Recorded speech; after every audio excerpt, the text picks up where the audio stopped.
Our likes called raga in Pali and our dislikes called dosa in Pali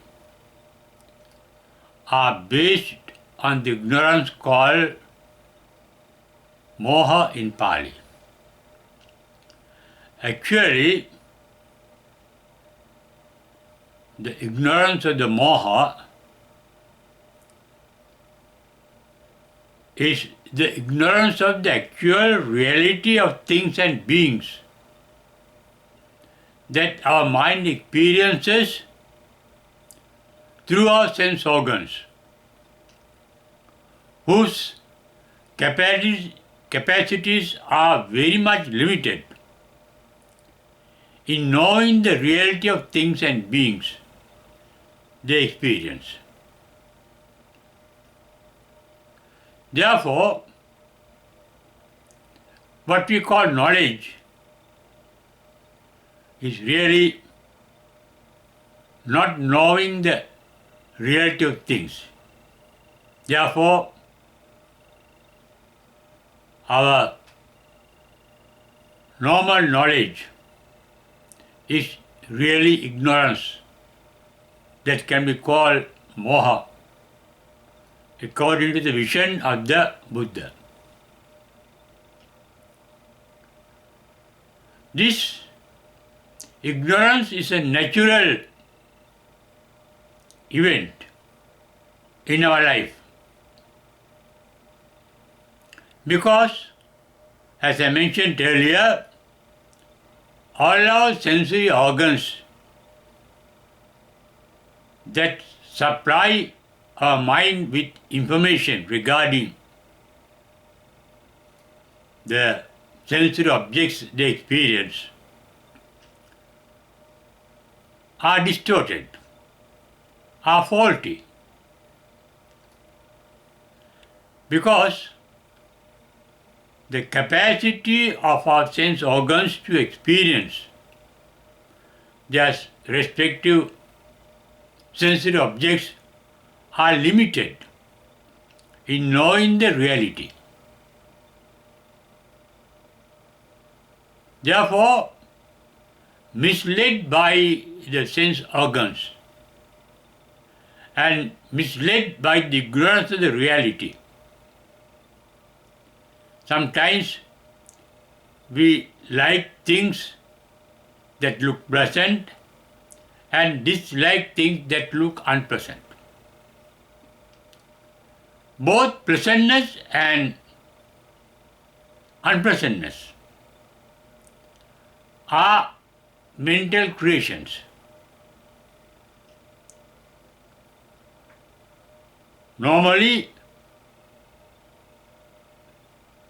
these likes and dislikes are natural, impromptu, impersonal. It is this due to this natural incapacity of our sensory organs, sometimes that you like sensory objects that look pleasant and dislike sensory objects that look unpleasant. But that pleasantness or unpleasantness is not the actual reality of things.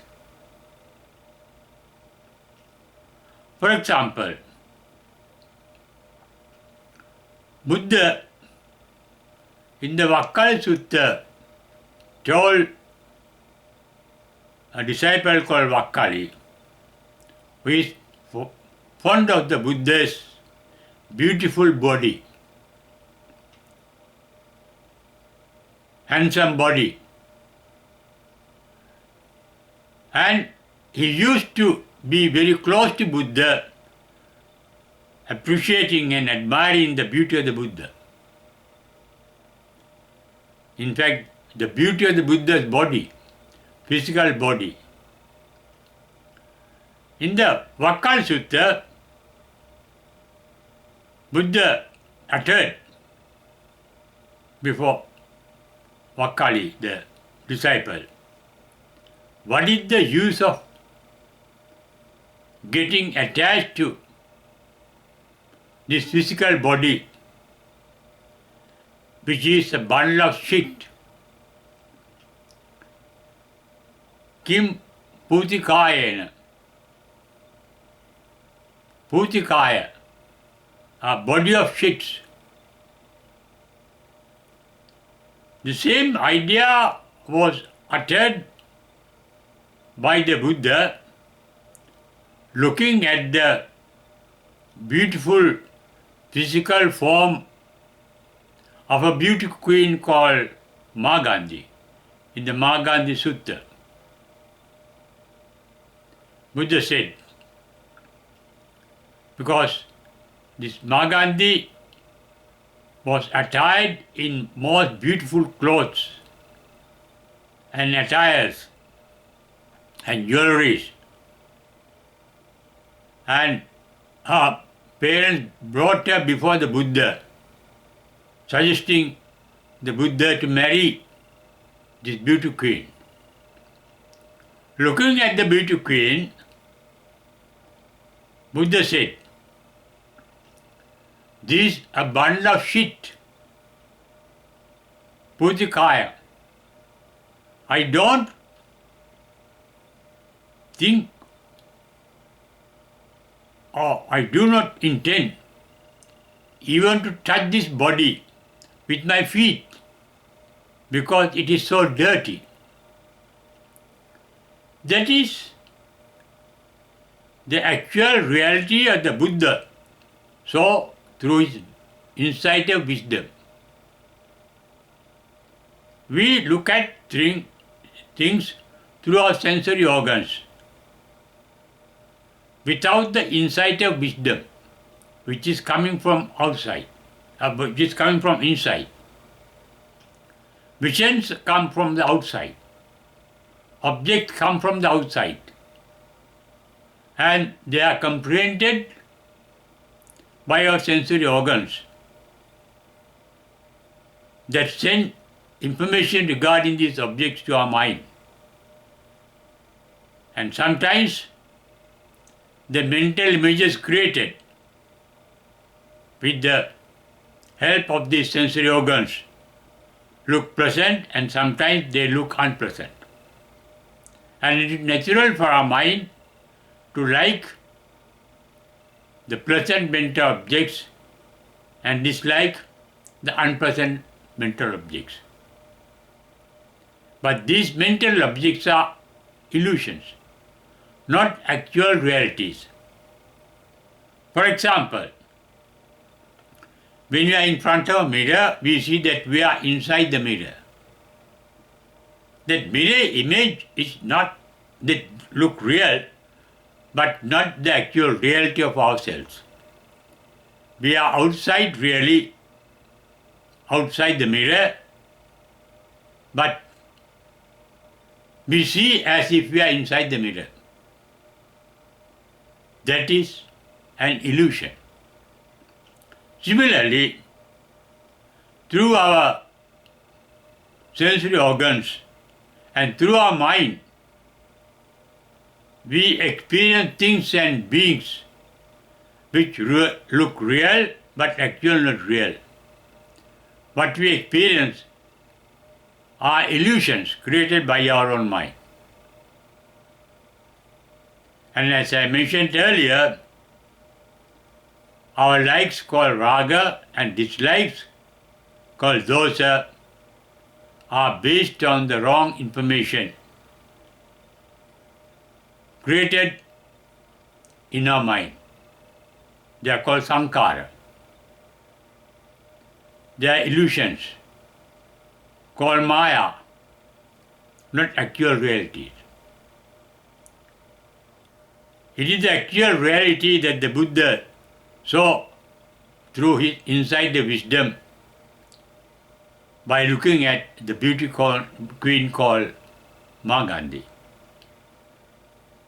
And he himself had a very handsome, beautiful body that his disciple called Vakkal was very fond of. and revealing to Bakali the actual reality of his body, he said, this is a bundle of shit that is born to decay and die,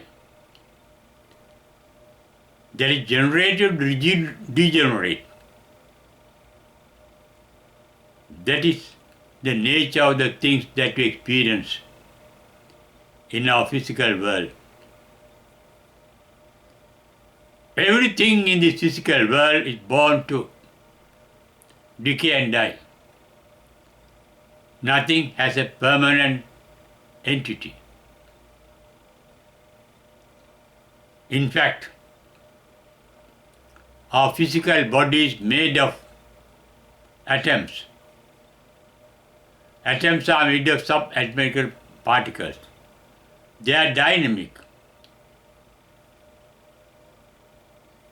What we experience are, in our mind, are dynamic sparks caused by sensation. We experience things through our mind, through our thoughts. According to Buddha's Abhidhamma, the deeper meaning of our mind, Buddha has realized that every thought is made of 70 sparks called Chittakana. They are sparks. They are waves. Light is, and according to Buddha, modern science, light is a wave. Sound is a wave. Everything that we experience is a wave. Some waves we can comprehend, but some waves we cannot comprehend. For example, radio waves, mobile waves, TV waves, we can comprehend. Waves, everything, as I mentioned, is made of waves, vibrations. Vibration means waves. Everything is vibrating. Even our mind is vibrating. Thinking is vibration of the mind. Vibration means creating waves, long, short, etc. And every wave, every mental wave, every thought wave is born to decay and die instantly. In Pali it is called Shanabangura. Therefore, as I mentioned earlier, our likes called raga and dislikes called dosa are based on the ignorance of the reality of things and beings that we experience. That ignorance is called moha by the Buddha. Our knowledge, according to Buddha, is not knowing the reality, but the ignorance of the reality, the actual reality. As I mentioned earlier, Buddha saw the actual reality of the physical body called the beauty queen Mahagandhi, which is said is a bundle of shit, which he didn't like even to touch by his feet. Enlightenment means the dawn of the capacity to see the reality. And the enlightenment, Buddha referred to this sight of the reality as Chakkungadapadi. Cognition of this reality, recognize this reality, is called Jnanangudapadi, the dawn of that. The analytical wisdom to dissect the knowledge provided by the sensory organs is called wisdom. And in Pali it is called Panya. The dawn of wisdom is called Panya Udapadi at the enlightenment. The reality, the truth, the Buddha realized at the enlightenment is called Vidya. And the state of the mind, achieved by the mind, is called aloka. Normally translated as light, but it is the light of wisdom.